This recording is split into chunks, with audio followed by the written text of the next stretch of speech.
He was kicked off the Marina, humiliated, and mocked, all because of the red MAGA hat he wore as a symbol of his beliefs.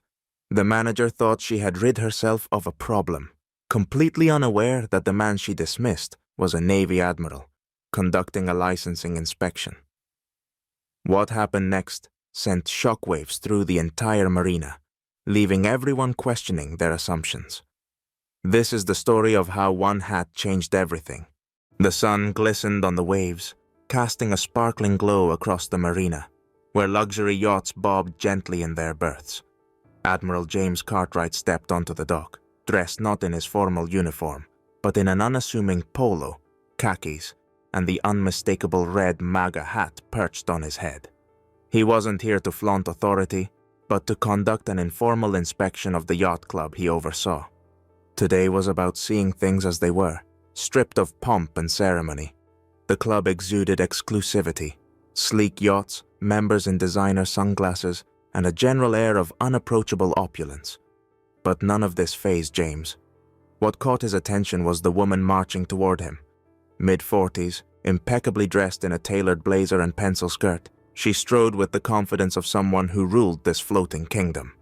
Her name tag read, Meredith Sinclair, Manager, but her demeanor screamed, Queen of the Marina. Meredith's eyes locked on James like a missile homing in on its target, specifically his hat. Her perfectly sculpted brows knitted together in visible disapproval, and her lips pressed into a thin, immovable line. "Excuse me," she said sharply, halting just short of his path. Her tone was polished, but the underlying contempt was impossible to miss. "I'm afraid I need to ask you to leave. This is a private club, and we don't tolerate controversial symbols." James tilted his head slightly, a faint smile tugging at the corners of his lips. "Good morning to you too," he said evenly, his voice calm. "I wasn't aware a hat could be considered controversial." Meredith's nostrils flared. "It's not just a hat," she snapped, gesturing at the bold embroidered slogan. "That thing represents divisiveness, and this club prides itself on inclusivity. We reserve the right to maintain an environment free from distractions." "Distractions?" James echoed, amusement flickering in his eyes. "Well, I'm just here to enjoy the view. No distractions intended." Meredith's gaze turned icy. "I'm afraid I must insist. Please leave, or I'll have to call security." A few heads turned as other members and staff began to notice the confrontation. James scanned the growing audience, his calm unshaken. "Ma'am," he said, his tone firm but polite. "I'm not here to cause trouble. I'm simply enjoying the Marina." Meredith stepped closer, lowering her voice though the venom in her tone remained. "You've been asked to leave. Either you respect our policies, or we'll make sure you're escorted out." James held her gaze for a moment longer before giving a small, measured nod. "Very well," he said, turning on his heel. "But I wouldn't celebrate just yet." Meredith smirked as he walked away, already filing the encounter as another victory for her high standards. But as James strolled off the dock, he couldn't help but chuckle under his breath. She had no idea who she'd just dismissed, or what the consequences of her actions would be. Sometimes, James thought, the best lessons were learned the hard way. The Marina was a picture of serenity the morning after the confrontation. Gentle waves lapped against the docks, and the hum of activity was steady but unhurried. Yet beneath the surface, something was brewing. Whispers floated among the dockhands and staff, their voices low but charged with curiosity. "Did you hear what happened yesterday?" one deckhand murmured to his colleague as they tied down a yacht. "No, what?" came the response. "They kicked out a guy in a MAGA hat. Meredith herself threw him out." The other deckhand's eyebrows shot up. "Meredith? She loves pulling that Queen of the Marina act. What's the big deal? Just another tourist?" The first one hesitated, his voice dropping to a near whisper. "Not just any tourist. Word is, he's an admiral." The second man froze, the rope slipping slightly from his grip. "An admiral? Like Navy?" "Yep. Apparently he's got something to do with licensing inspections, and now Meredith's in for it." The two exchanged wide-eyed looks before quickly returning to their tasks, the weight of their conversation lingering in the air. Inside her office, Meredith Sinclair was blissfully unaware of the storm brewing. To her, yesterday's incident was a triumph, a clear stand for the club's values. As she sipped her espresso, she recounted the encounter in her head with smug satisfaction. "He looks so ridiculous," she muttered to herself, shaking her head. "Honestly, who even wears that in public?" Her assistant popped his head through the door, looking unusually nervous. "Meredith, there's been some chatter about the guy from yesterday. Maybe we should—" "Chatter?" she interrupted, her tone dismissive. "Let them chatter. I did what was right. We don't need that kind of negativity here." The assistant hesitated, but decided against pushing the matter further. Instead, he retreated, leaving Meredith to bask in her misplaced sense of victory. Meanwhile, in his modest hotel room overlooking the Marina, Admiral James Cartwright was reviewing the Marina's records, which he'd pulled overnight. Stacks of documents covered the small desk: licensing agreements, safety reports, maintenance logs. It didn't take long for him to spot glaring issues: expired certifications, incomplete inspections, and reports filed with inconsistencies. It was a veritable checklist of negligence. James leaned back in his chair, a slight smirk on his face. "So, they want to play gatekeepers, do they?" he muttered. "Let's see how their gates hold up under real scrutiny." He picked up his phone and made a call. "Lieutenant, it's Cartwright. I need a team at the Marina tomorrow morning for a full inspection. And bring the big guns. This one's going to be interesting." By the end of the day, the air around the Marina was thick with tension. Workers whispered, members exchanged knowing glances, and even the normally cheerful dockhands were quieter than usual. Meredith remained oblivious, holding court in her office and brushing off any concerns. As the sun dipped below the horizon, painting the Marina in hues of orange and gold, one thing became clear: the calm was only temporary. Tomorrow, the waves wouldn't be the only thing making noise. The Marina woke early, its quiet hum of life breaking into full activity as boats bobbed in their berths and seagulls cried in the morning sky. Workers bustled around, securing lines, cleaning decks, and preparing for the day's arrivals. It seemed like any other day, until a black SUV pulled into the parking lot, stopping near the main dock. From the passenger side, Admiral James Cartwright stepped out, flanked by two impeccably dressed officers. Gone were the khakis and polo from the day before. This time, James was every inch the naval officer. Sharp navy suit, gold insignias glinting in the sunlight, and an air of authority that seemed to ripple through the Marina. The staff closest to the dock froze in their tracks, staring in hushed awe. Inside her office, Meredith Sinclair was oblivious, engrossed in her usual routine of nitpicking staff schedules and skimming through expense reports.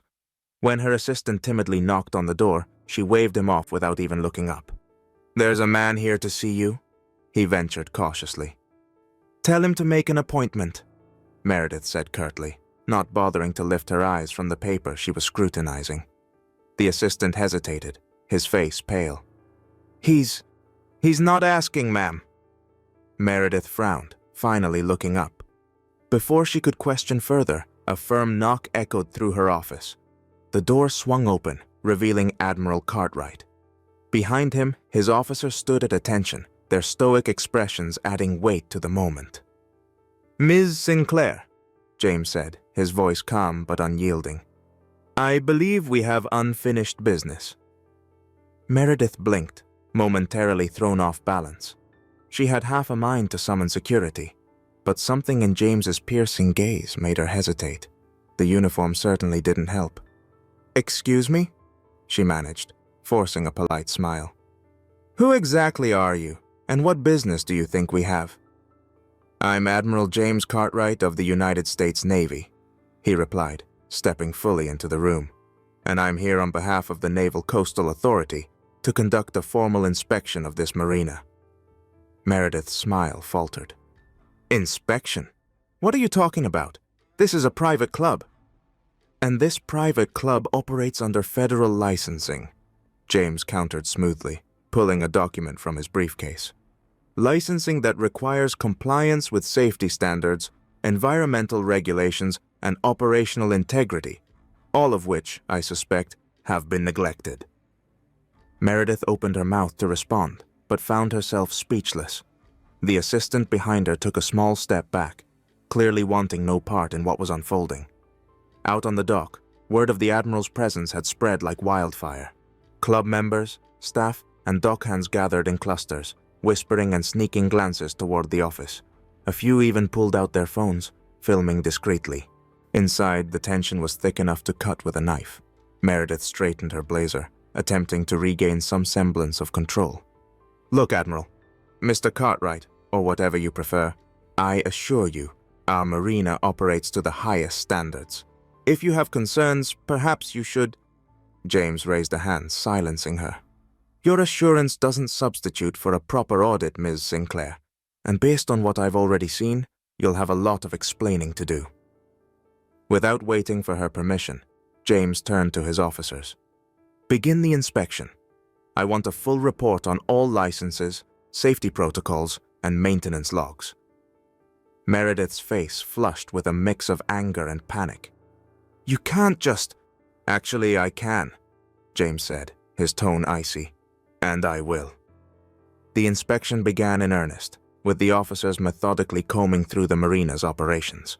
Expired safety equipment, poorly maintained docks, and a suspiciously incomplete set of financial records were just the start. The more they uncovered, the more Meredith's confidence crumbled. Outside, the crowd had grown larger, murmurs turning into audible gasps as the officers uncovered violation after violation. One member quipped, "Guess the Queen's castle isn't as polished as she thought." Laughter rippled through the group, adding to Meredith's humiliation. Back in the office, James reviewed the preliminary findings with a grim expression. "Ms. Sinclair," he said, placing the papers on her desk, "your negligence isn't just unprofessional, it's dangerous. I'll be filing a formal report with the Coastal Authority, and you can expect this Marina to face significant penalties." Meredith's hands trembled as she reached for the papers, her voice barely a whisper. This is a misunderstanding." James leaned in slightly, his voice low but cutting. "The only misunderstanding here is yours. Running a Marina isn't about playing gatekeeper for your personal biases. It's about ensuring safety and service for everyone, something you've failed at spectacularly." As the inspection team wrapped up, James stepped outside to address the gathered crowd. "This Marina will undergo significant changes," he announced. "For too long, complacency and personal agendas have overshadowed its responsibilities. That ends now." The crowd erupted in applause, their earlier apprehension replaced with admiration for the Admiral's decisive action. Meredith, standing in the doorway, looked on with a mixture of defeat and disbelief. As James turned to leave, he paused and glanced back. "Ms. Sinclair," he said, loud enough for everyone to hear, "next time you judge someone by their hat, you might want to check who's wearing it first."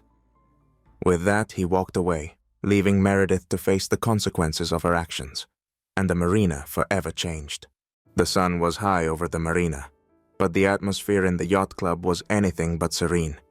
Staff scrambled, whispering in hushed tones, while members lingered by the docks, their usual air of privilege replaced by palpable tension. The Admiral's inspection had left no corner untouched, and the results were damning. Meredith Sinclair, the once confident manager, was no longer the queen of her domain.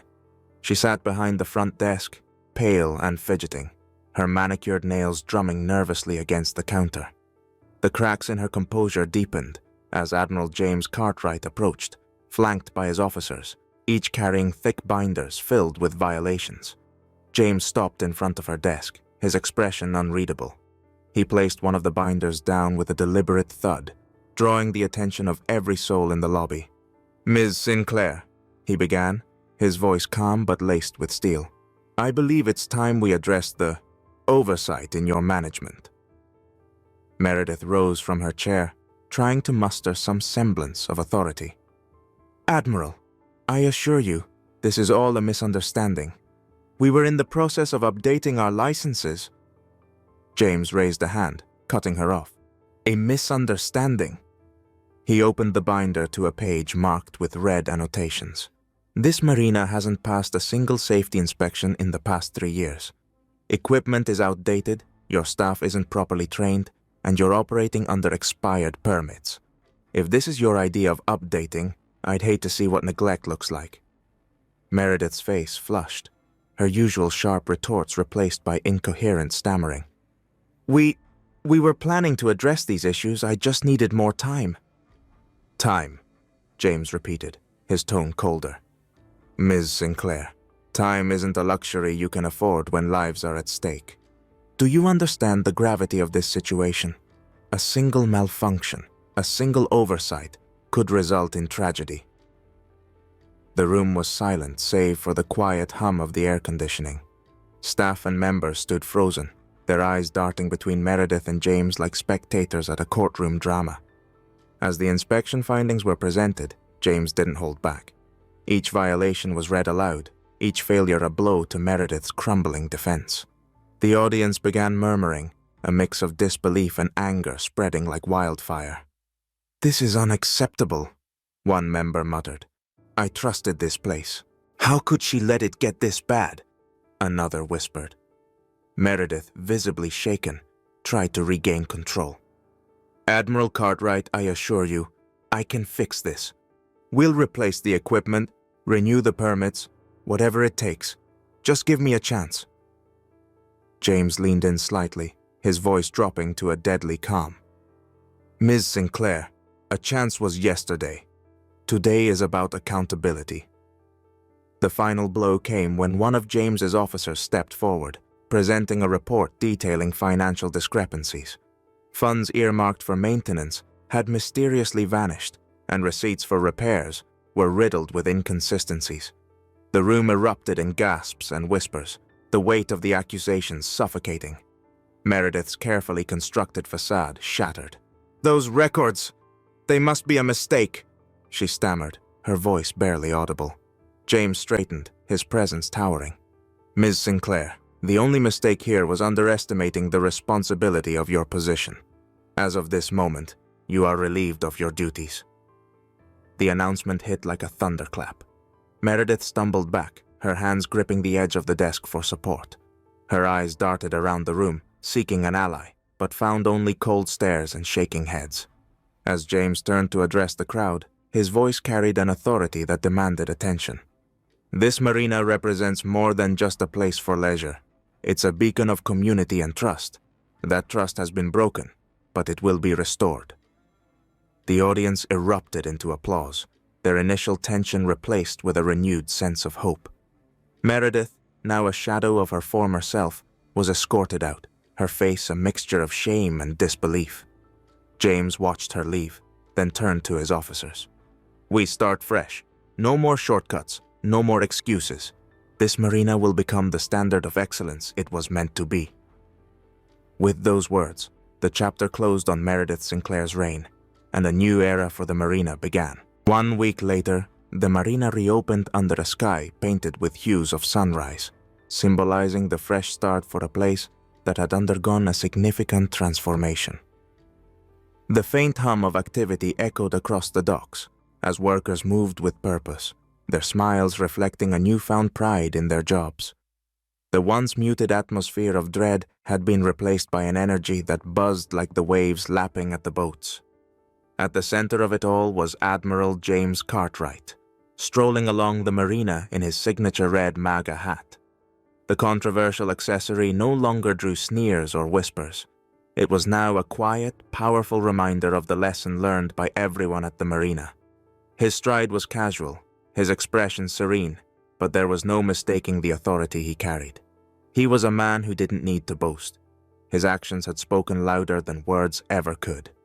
James had become a local legend in the days following the dramatic showdown with Meredith Sinclair. News outlets had picked up the story, painting him as the unwavering enforcer of accountability who exposed the cracks in a seemingly pristine marina. The headlines ranged from "Admiral anchors justice at local marina" to "A hat that changed everything." While the media frenzy swirled, the marina staff quietly celebrated their liberation. Gone were the days of Meredith's oppressive reign. Workers who once feared her sharp tongue now laughed and exchanged stories freely. Some even recounted the moment they realized James was no ordinary guest. "Did you see her face when he walked in with those officers?" one dockhand said, chuckling. "I thought she was going to faint right there." "Best day ever," another added, adjusting a rope with newfound vigor. "The guy's a legend." Meredith Sinclair, meanwhile, had vanished from the scene entirely. Her hasty resignation came just hours after James's public takedown, and rumor had it she'd left town to pursue new opportunities.